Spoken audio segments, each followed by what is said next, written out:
podcast. This is Not Great Parent Nathan over here. Hello. And I am Not Great Parent Molly. Yes. And happy to be so. We are striving to be good parents. And what we mean by that is the world gives us lots of ideas of what great is, but we want to live by the goodness that God's outlined for us, and not just for us, but for our families. So we want to teach our children to seek God first in everything that we do. And so with that comes following his goodness path rather than seeking out the greatness that the world offers. Yeah, I think, and we've said this a lot, but it always bears repeating, the pursuit of greatness often kills the goodness that God wants Absolutely. to, right? I remember hearing a pastor one time say that the pace at which he was doing the work of God was destroying God's work in him. Right. That his pursuit of, all these great things God has for me, right? It eventually led to he was irritable and bitter. And eventually, about this pastor, it came out there were some pretty scandalous things that came out later were in his life that then overthrew his ministry, and he was unable to eventually do the work of God because what he had done had killed the work of God in him. And it can happen for ministers that the greatness you pursue is your ministry and what you want to do. But it can happen with parents in that the greatness you were trying to pursue in your kid, you end up killing the goodness God wants to do not only in them, but really in yourself. Mm-hmm. And so we want to pursue God's goodness instead of the world's greatness, right? Exactly. Well, we've been doing a series that we think is pretty fun, but also really real. And we're calling it Confessions of a Not Great Parent. And so the reason that we're doing this is because we all have things that we think, right? We've all got things that are in our head that we think. And the great parent probably doesn't say them. Oh, yes.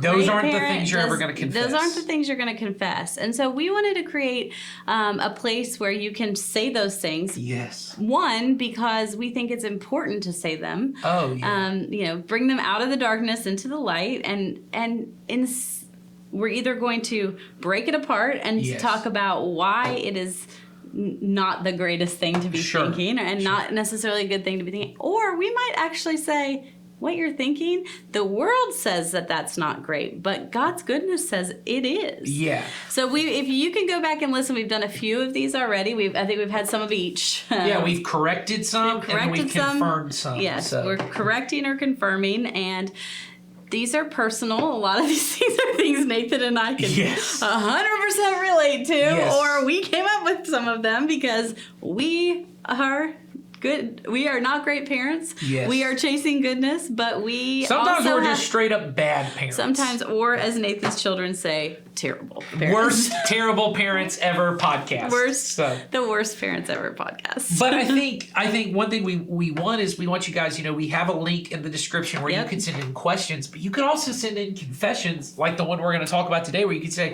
this is just how it is for me sometimes. And I don't know if this is a good thing or if this is a bad thing, right? And I need to know, but it certainly is a not great thing. Can we figure out, is this a bad thing I need to correct or a good thing I need to keep confirming? Right. But it certainly is not great, right? This is not, a confession of a not great parent isn't my kids make really good grades or everyone loves me in my household. Those are not confessions. Those are great things to say. And they're even good things, I would say, to say.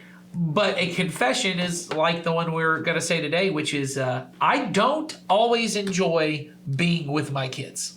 I don't always enjoy being with my kids. So let's break it up, because let's talk about how great. Yeah. What great why would a great parent never say that, right? Well, because... And I know I always go back to referencing social media. Sure. But when I went to your Instagram page or I went to your Facebook page, and we're all guilty of this, but I only saw you were traveling and you were at awards things for your kids and you're all smiling and you're all doing all of these great things in these wonderful places, and you look like you can't get enough of each other. Yes. Or the cute, quirky things your kid says and you've hashtagged it with some clever pun for your family. Yes, which is okay to do. Oh, yes. But the reality is that great wants us to think that that's all it ever is. Well, and that I think it's what you get into parenting as. I think I can remember before me and my wife had kids and we would sit and talk about it.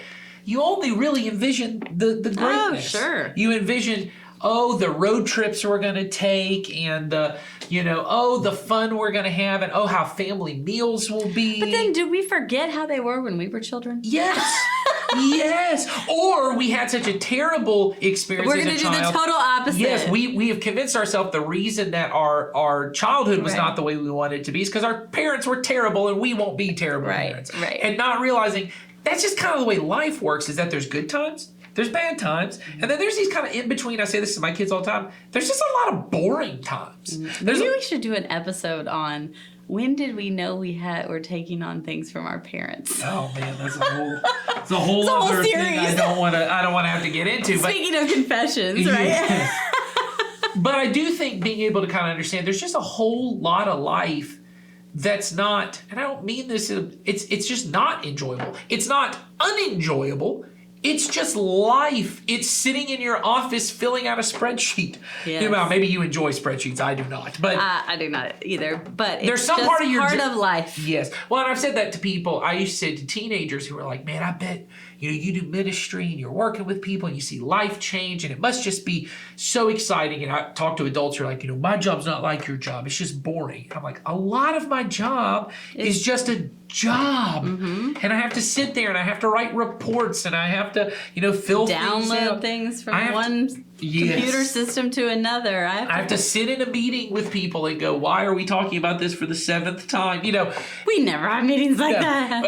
Even in churches, there are meetings that could have been emails. I know, right? So, that whole thing, this could have been an email. But that's the idea, right? Is there's a lot of life, but those things are necessary. And that's what is those things are necessary. And there are parts of life, that are just, they're not necessarily always enjoyable. And so I think when it comes to parenting, we run into the same thing. But what I see a lot of times, and I hear a lot of parents talking about this, I don't know if I've heard any parents say these exact words, but they get to a place where they're kind of like, maybe I'm doing it wrong. Maybe the fact that there are times I get just straight up annoyed and frustrated, and sometimes I get my feelings hurt by my kid. I get offended by the things my kid says. Especially if you got teenagers, they love to offend you. They love to say things to get under your skin. They know all the buttons to push. And you start to think, am I just doing this wrong? Am I not a good parent? Am I a bad parent? Because there are times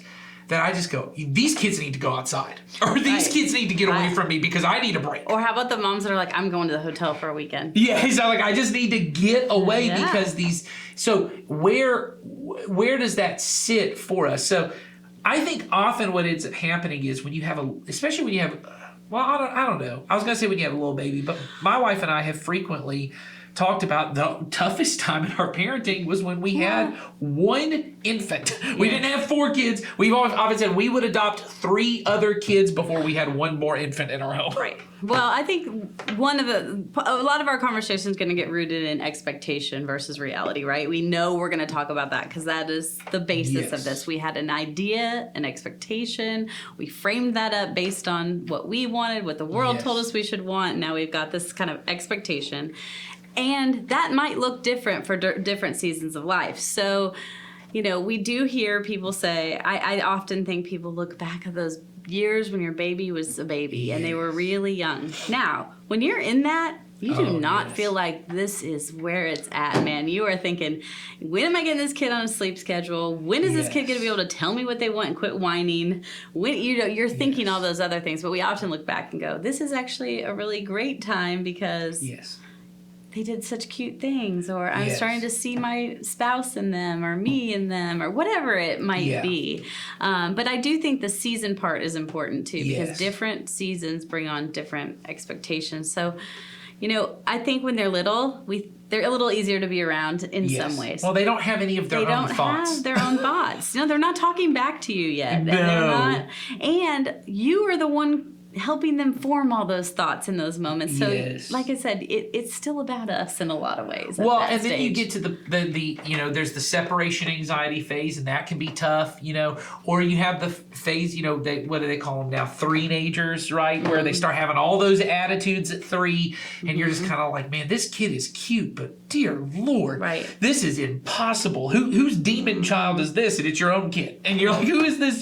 That. Right. Then they get to that age where I remember reading, I think it said from the ages, I think of 7 to 11 or 12. If you have kids that meet any of those age ranges at the same time, they argue on average once every 30 seconds. Totally true. Which I can 100%. I have a 7, have a 8, bunch of 9, them. and 11-year-old. You have all of that. I have one, but he has a lot to say. Yeah, well, and they argue with each other. They argue with you. And where it used to be, when you had a little kid and you're riding in the car, and you kind of like taking car rides because you would ride together and maybe they'd Sweet. hum along or they'd learn the words. I had one, my now my youngest daughter, but our firstborn, when she was our only child, she learned every word to every song and it was cute. And she'd do that.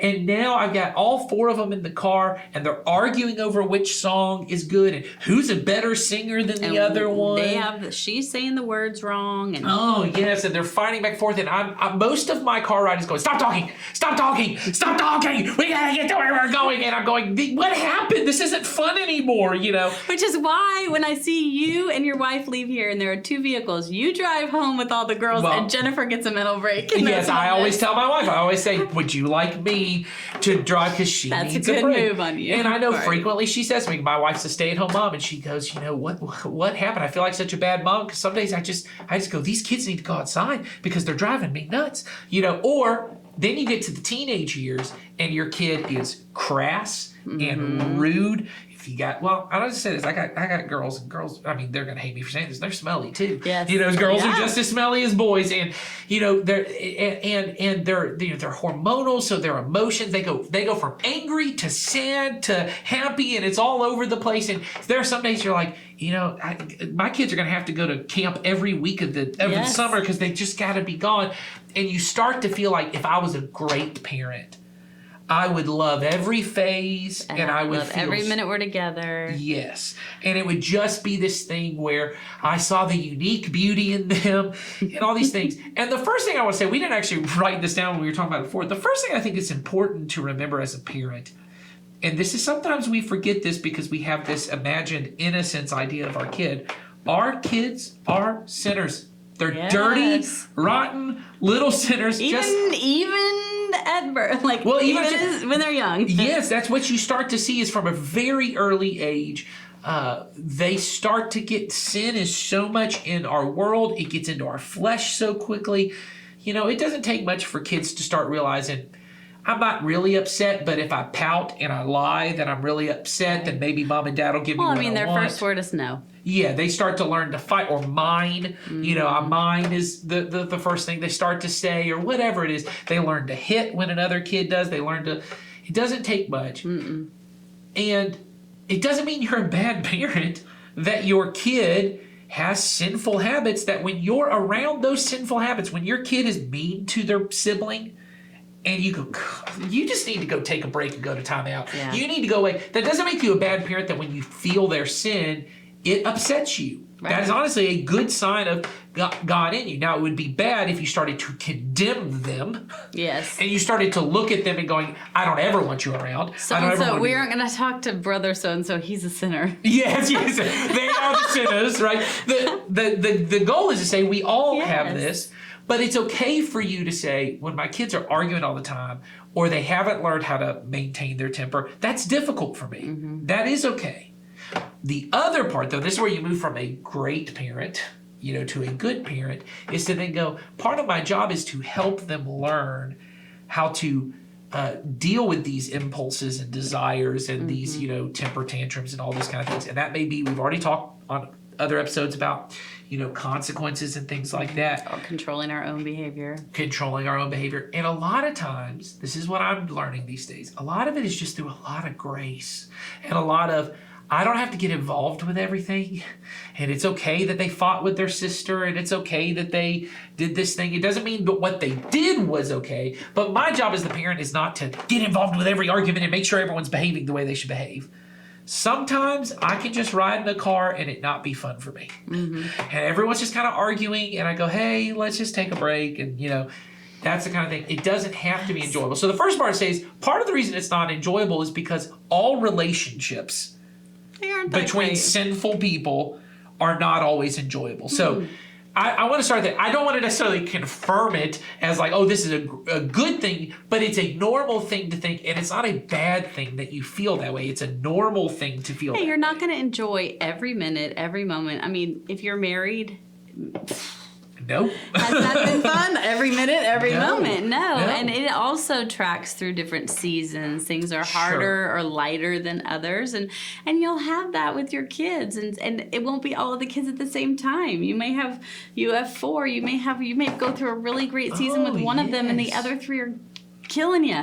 Well, that's why, and I remember my dad saying this to me. And then all of a sudden, everything's the other one's the favorite child. Yes, well, my dad said that to me at one point. He used to say it to us all the time that he didn't have a favorite kid, but at different seasons of life, he did feel closer or did enjoy his relationship with one kid more than the others. And I remember at the time going, what in the world does that mean? Because you weren't a parent yet, but also the great would never say that. Yes, exactly. But I remember I now have experience, and I my kids are so close in age. It's not really seasons. It just is certain days. Certain days of kids.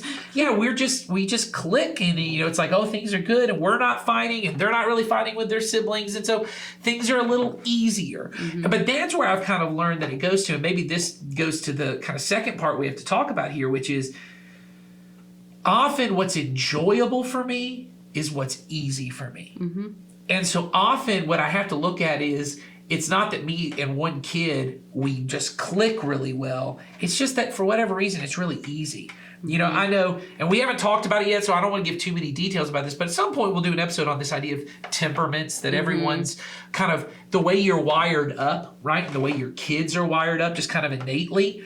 You communicate in certain ways. You also just perceive the world in certain ways. You kind of enjoy different things because of the way you're wired up. Molly and I, if you want to know, we are the same temperament. So it's why there's a lot of energy on this podcast. We speak fun and... Yes, and so I have one of every of the 4 temperaments in each one of my girls. Nice. Represented. And my wife and I are different temperaments. And I have 3 people in my house, all of which are different from me.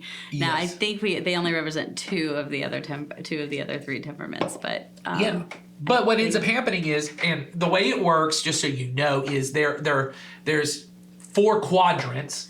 And if you are on opposite quadrants, which me and 2 people in my home are, yes, you tend to butt heads the most. So probably the person at work, or the person in your family, or the person that's just like, everything they say drives me nuts. Yeah, or everything I say offends them, and I can't figure out why, and I'm trying to be nice. One of the great books around this idea of temperaments is a book that's called I Said This, You Heard That. It's really worth looking into, by and the way. It's why you say certain things to one of your kids, and it drives them up the wall, and you say the same thing to a different kid, and it's like life-giving water to them. Yes. And so in our family, a lot of the times, one of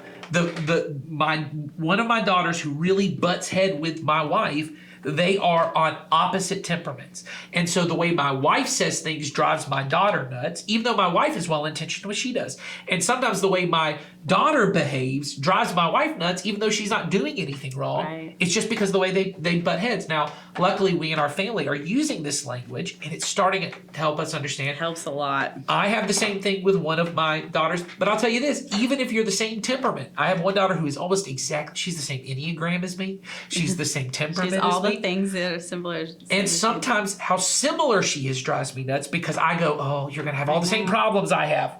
You're going to have all, and I want to fix it in you, right? And so it makes it unenjoyable sometimes to be in their presence. That doesn't mean that it's wrong that that's the way it is, but I, as the parent, have to start to learn. And I said this to a couple that had just gotten married, and they were on opposite ends of the spectrum. Yes. And someone had told them, hey, if you're on opposite ends of the spectrum, you might not want to get married. I said, That's not true. no, it's not true. Because in the end, that's not the point. The point of marriage is not that life would be enjoyable.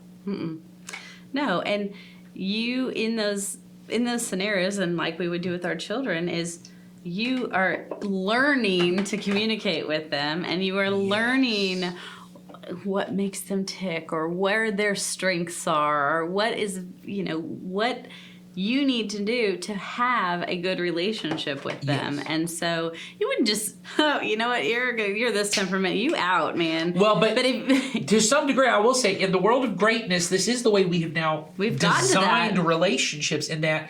And I'm not one of those people who thinks you shouldn't date online. Technically, my wife and I met online. We didn't meet through a dating app. But one of the downsides of dating apps, and there's now kind of research around this, which is, part of the dating app model, the kind of thing they pitch you on is you put in all your unique preferences, someone else's, and we will match you with someone who is uniquely designed for you. Well, the problem with that and is you meet, and not it's only terrible. not only is that not realistic, it also sets up the expectation that the point of marriage is that I find someone who completes me and that there's no friction in our relationship except for friction that I do want, right? Maybe we have to cut that. I don't know. You don't have to cut that, but let's not say it again. Okay. So that you would have this kind of frictionless relationship where we never butt heads. Right. We always see eye to eye.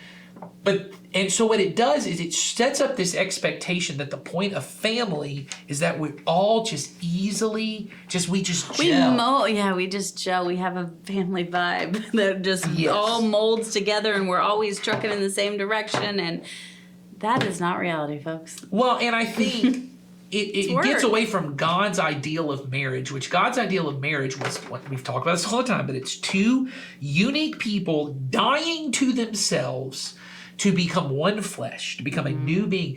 Well, that's a process, right? And so in the case that we're talking about here, it's color-coded, your temperament. So if I'm a yellow and my spouse is a blue, right? Or if I'm a green and my spouse is a red, we're on opposite ends, right? We're naturally butt heads.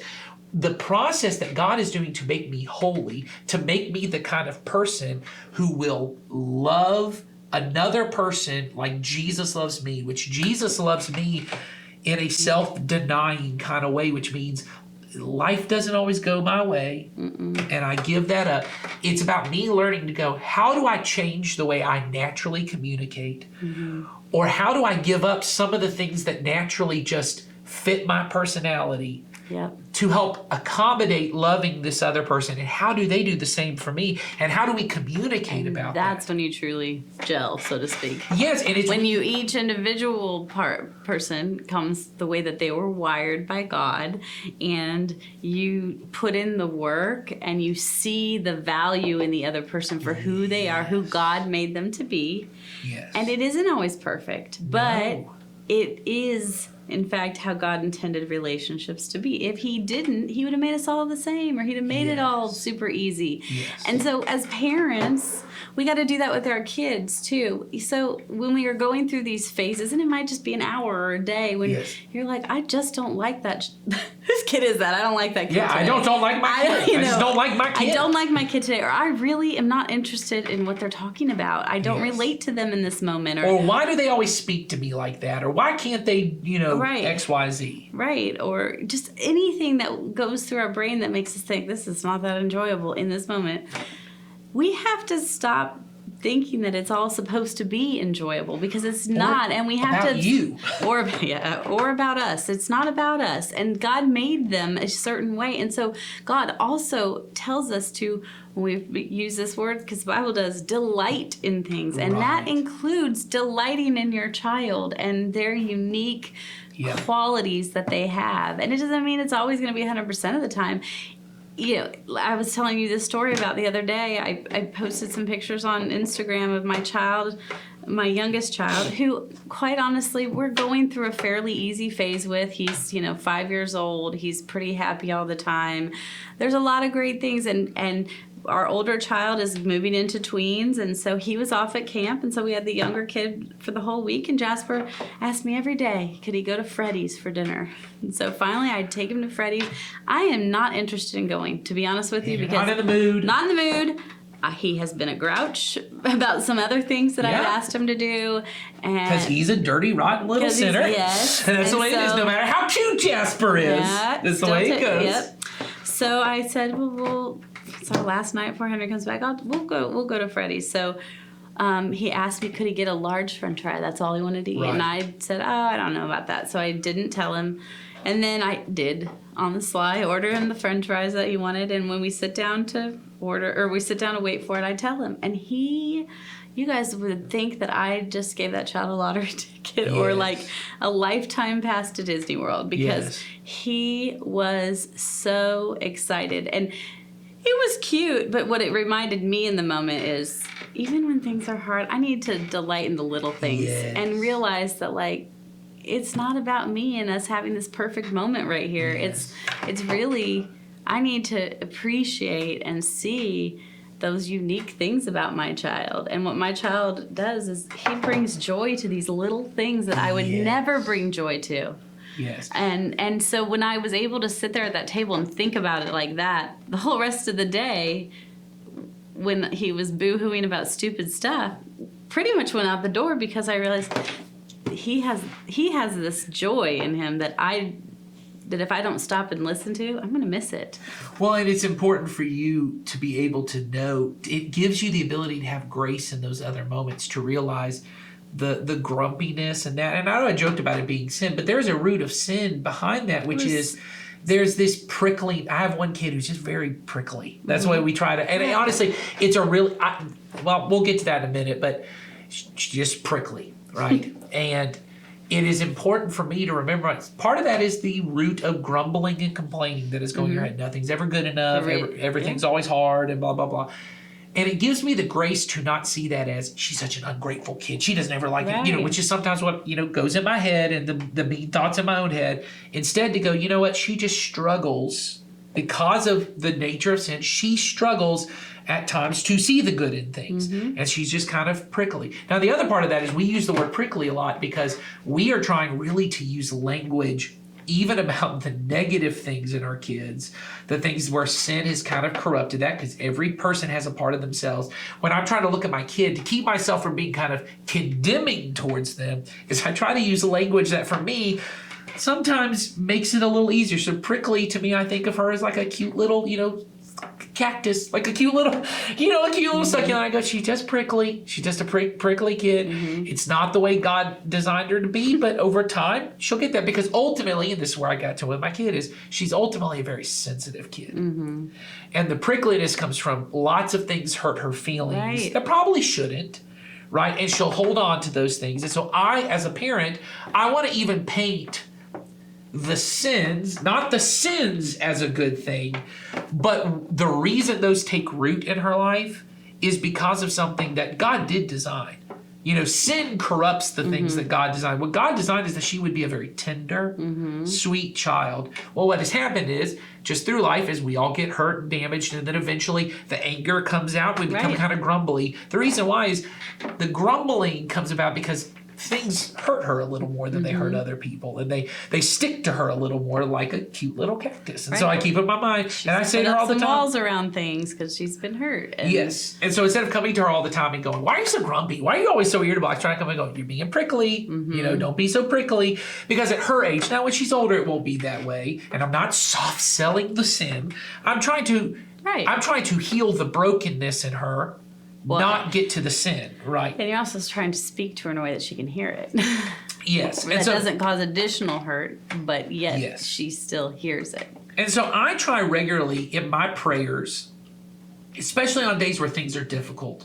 And a lot of things in our home are very chaotic and just all the time with all the struggles that our girls have. And so there are a lot of days in my prayers that I just have to go, God, just remind me of all the beautiful things about my kids. Today's going to be tough.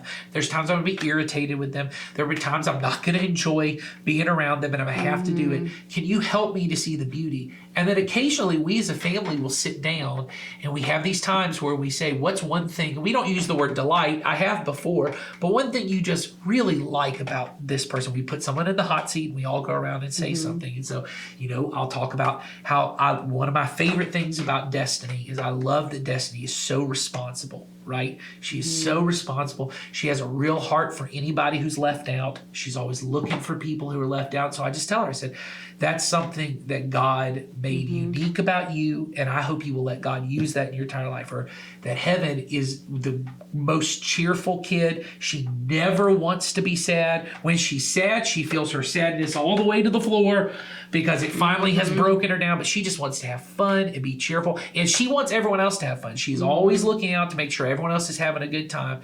Or how Faith, I talk about, I look at her and she is one of the most genuinely compassionate kids I know.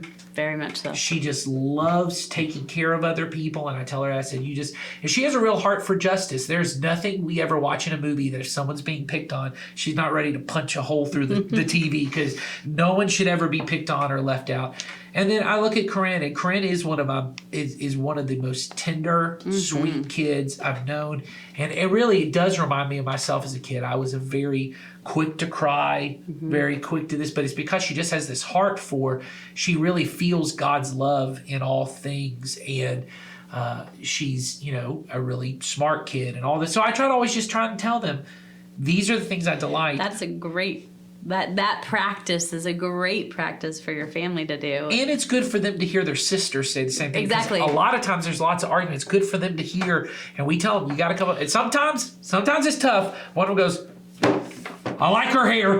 Yeah, we try to do this thing at night. Especially, I've done it more with Jasper probably than Henry, but try to do it with both of them. Where when I'm tucking them in or whatever, I'll say something.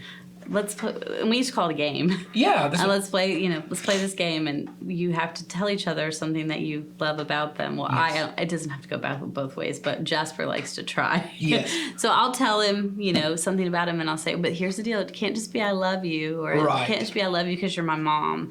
I'll say, so I'm going to tell you something about you. It also helps him get more comfortable hearing things about himself. That's right, yes. And so I'll just say things to him, and the smile that you get, or the look that I get from him is as a child that's thinking through that beyond just the, oh, I love you. He's really thinking about what those things are. Yes. It's an encouragement to them. Helps them. I see who they are.